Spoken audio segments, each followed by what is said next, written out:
Hello everyone, welcome to back my channel. I hope everyone is having a wonderful day. Before starting the video, please go ahead and hit the subscribe button and give this video a thumbs up. When The Young and the Restless introduced Audra Charles in 2022, we were captivated. She was strong, sneaky and full of potential. But since then, the character has been majorly watered down and turned into just another female power player whose power is mostly given to her by the men in her orbit. That was a disappointing enough continuation of a trend.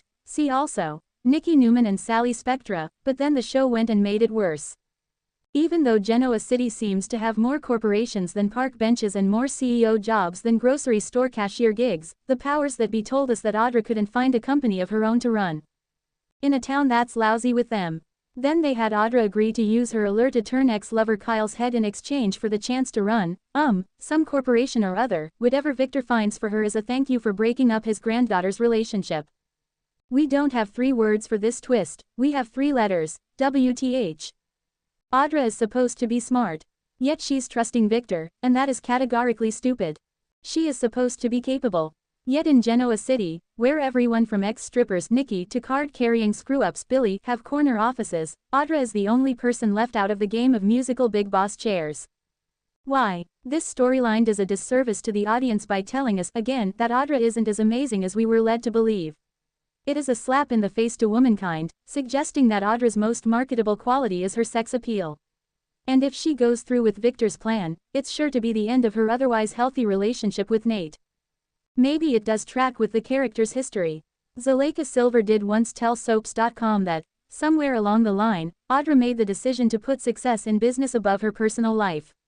She said, "I don't want to get married, I don't want to lose myself in or to another person."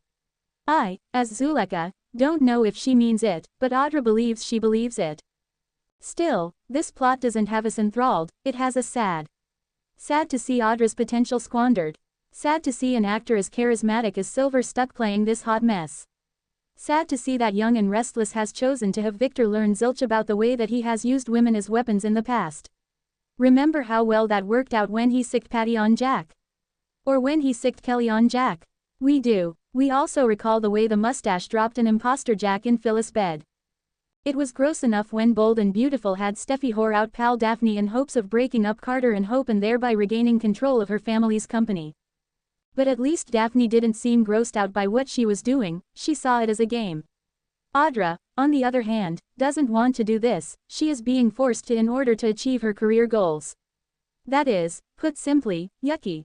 Do better, Young and Restless. Come on, Young and Restless, don't do a disservice to your audience, womankind and one unfortunate character in particular, please. It was a Tuesday, and the coffee at Natalie's cafe tasted like it always did, burnt, cheap, and oddly comforting. The regulars gathered as usual, thumbing through newspapers, swiping their phones, or staring vacantly at the worn TV bolted into the corner above the pastry case. And as the clock struck 11 a.m., a hush fell over the room. Because that was when The Young and the Restless came on. The screen flickered, and Genoa City came to life in bold colors, melodrama, and just enough glamour to make you forget the scratchy couch you were sitting on. Natalie, the owner and a devout soap fan since 1983, clutched her dish towel like a talisman. And today, her heart was already racing. It wasn't just any Tuesday. It was the Tuesday, after that Monday. The Monday when the writers had done something unspeakable. Something outrageous. Something unthinkably cliché. They had ruined Audra Charles. I swear, Natalie muttered, if they don't fix this. Across the room, Terrence, retired, theatrical, and fond of quoting Shakespeare, groaned dramatically. To write, or not to write, he intoned, that is the question. Whether 'tis nobler in the mind to suffer the slings and arrows of outrageous plotlines. Or to flip the damn channel, Sylvia interrupted, popping open a bag of Funyuns. Which I just might do if they assassinate another strong female character for the sake of plot convenience. Natalie didn't respond. She was watching as Audra, poised, smart, stylish Audra, was reduced to tears. Again, because of a man. Again, a man who'd spent the past 5 years ghosting, gaslighting, and generally treating her like a seasonal accessory. It's like the writers forgot who she is, Natalie whispered. She used to run circles around billionaires. Now she can't get through breakfast without weeping into her mimosa. Come on, Young and Restless, Terrence said, glaring at the screen. Don't do a disservice to your audience.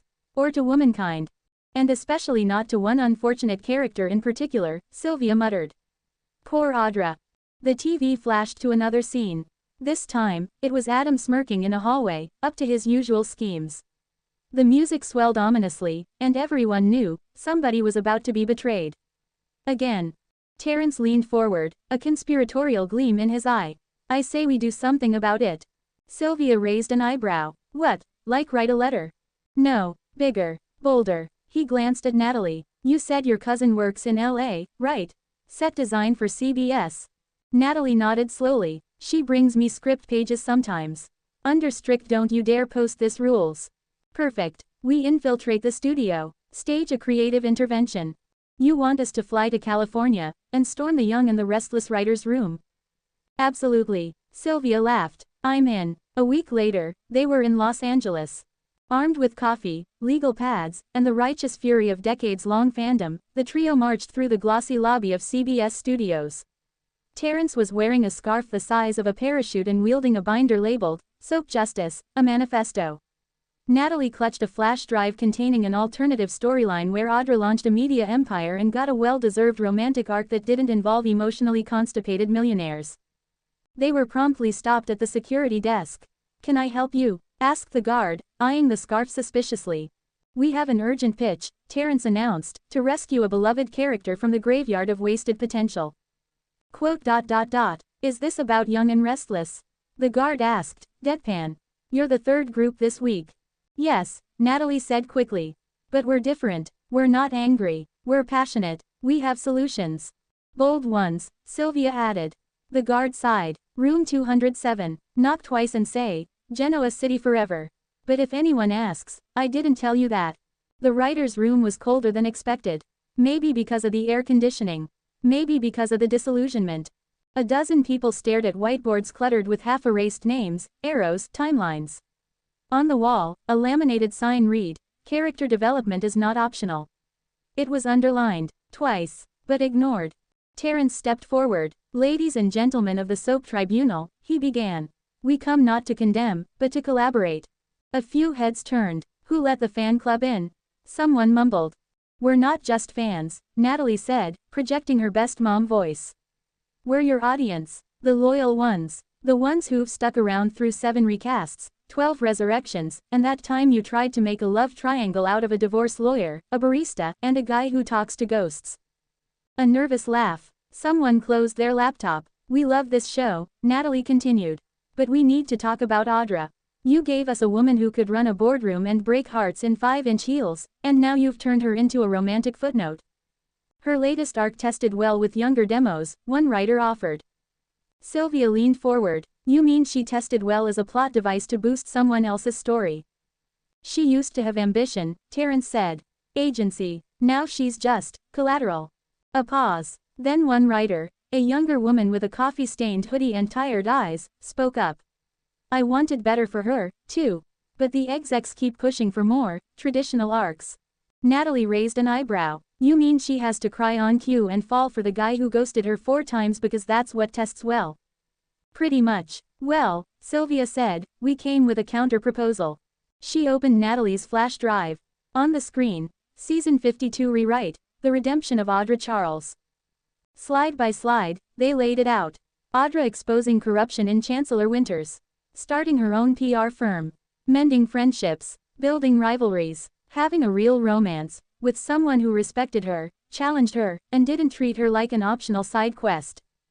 By the end, the room was quiet. Finally, the hoodie-wearing writer nodded. Okay, that actually rocks. A week later, the rewrites began. Back in Natalie's cafe, it was Tuesday again.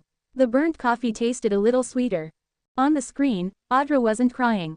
She was pitching a takeover to an all-male boardroom, and they were sweating. Natalie grinned. Sylvia raised her cup. To Soap Justice. Terrence stood, dramatically, to womankind, and one unfortunate character no longer unfortunate. As the music swelled and the credits rolled, a new energy hummed in the air. Because the audience was watching. And this time, the show was listening. Let me know if you'd like this adapted into a letter, satire, stage play, or anything else. Thanks for watching this video and please subscribe our Update World 24 YouTube channel for more update news.